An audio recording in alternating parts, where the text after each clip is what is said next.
Hi guys and welcome to Trustzone.com. This is Mohit Soni. What you're looking at is the TVS iQube yet again on our YouTube channel. But what we're reviewing today is the ST variant of the scooter. Earlier we had tested the S. So this is the top of the line 5.3 kilowatt battery pack. There is a 5.1 kilowatt battery pack unit as well as an option on the ST variant.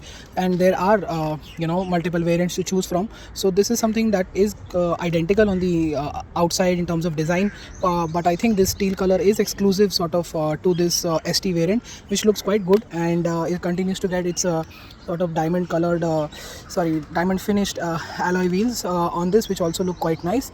You've got a very large LED DRL at the front, and you've got a very nice LED light at the lower end. And those are the disc brakes that are on offer. Everything else remains the same. You get SmartX Connect on this scooter on the top of the line variant, and there is a lock for the lever here as well. Coming to the most important part, the big change that you can see is this. It's the screen, which is a touch unit. So this is something that is not visible on the S. It's not available on the S. It is only available on the ST here. And let me just show you how to start this up. So you press the brake, and at the same time you press the brake and do something like this. The vehicle is also ready to go at the same time. It is a touch screen, so you can see I can just press this and go into a whole host of settings and features that are on offer. This also has TPMS on it, and you have the privacy option where you can go into incognito mode, and it will switch off the location and tracking of this device, of the scooter. You can store your documents. There is the profile, and it shows all the batteries are working in optimal condition. So that is the battery percentage as of now, and this is the battery overall health. So that's the percentage, and health is both separate things. Obviously you get Bluetooth. You can get it all done here very easily. Once you connect, then you will be able to see your phone getting range, and the kind of battery that is available on the phone is also visible here. Go to home screen, you're back here again, and as you can see, you can go through power and eco modes, which is all also on offer. In power mode it's 86 range. In eco mode there's a big difference to 129 kilometers of range. I started at 100% and it had 150 kilometers of range. Now I've almost driven 13-14 kilometers, so it's gone down to 129. So that is a pretty good number for a scooter like this. You've got a very nice battery gauge, which looks like a fuel gauge, is quite impressive. And you also get the reverse mode, which you can easily use. A very premium key, but very surprisingly the key does not open the boot at the back, so you will have to use the boot in a very, very traditional old way of putting the key and doing it here. I think TVS might have some serious constraints on getting that done. That is why they've not done it, because it's available on most other scooters. That is your OBD port, and that is your USB port to charge your devices. Here is your power point to charge the scooter. There is no box here, but there is a hook here, which seems just about okay in terms of load carrying capacity. It isn't very strong. It isn't made of metal. You've got your hook here as well, and this also is plastic, and it says 3 kg, so that's quite good. A decent amount of floor space here as well. And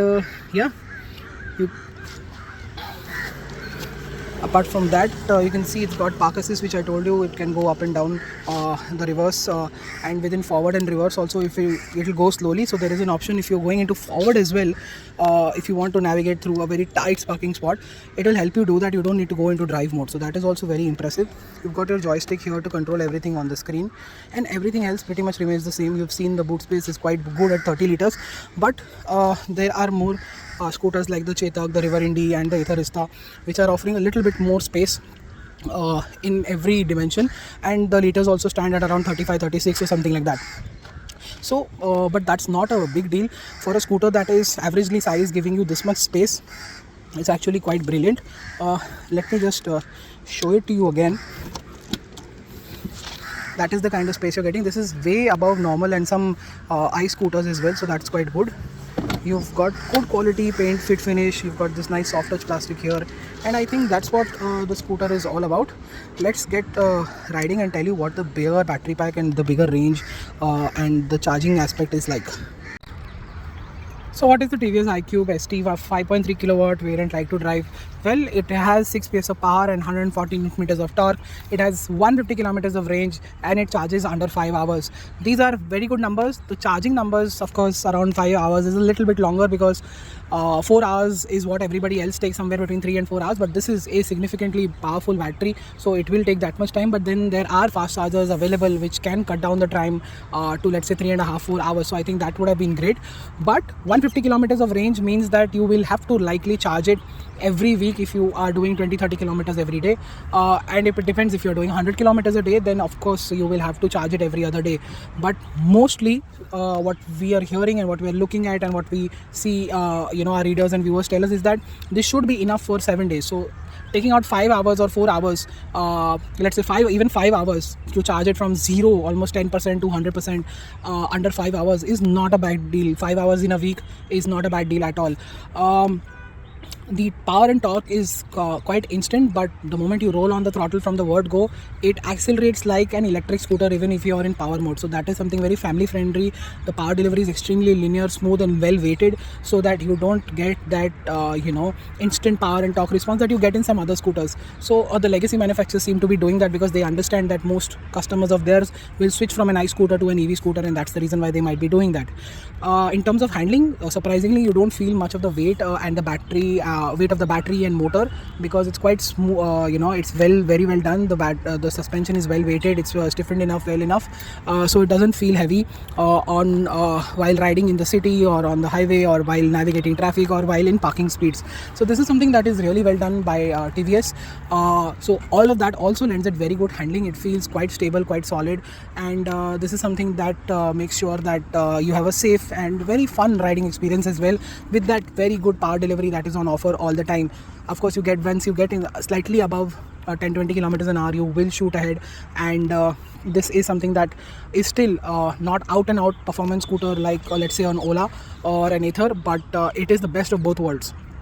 That is one of the reasons why the scooter is massively impressive.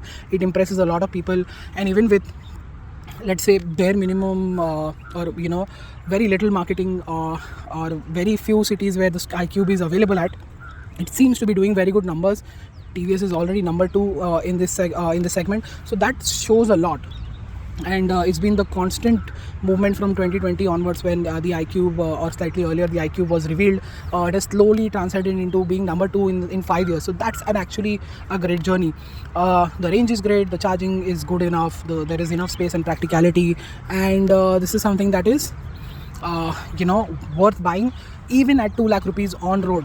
Yes, it may sound a little bit expensive, but then again, once you pay up front, there is no service cost, there is not much running cost. It's significantly lower than iScooters in both those areas, and that is why when you pay 2 lakh rupees, you get a very nice touchscreen, you get forward and reverse mode, eco and power mode, a scooter that is high quality, looks great, is built great, feels great to ride and fun to ride as well, and is a ideal family scooter as well. So that balance is what you will pay that extra money for, and I think that's quite worth it. If you have the budget, you can definitely consider the iQube, have a test drive, and understand what is it to your liking. If you still have some questions, put them in the comment section below. I'll be happy to answer them. Until then, thank you so much for watching. See you next time. Goodbye.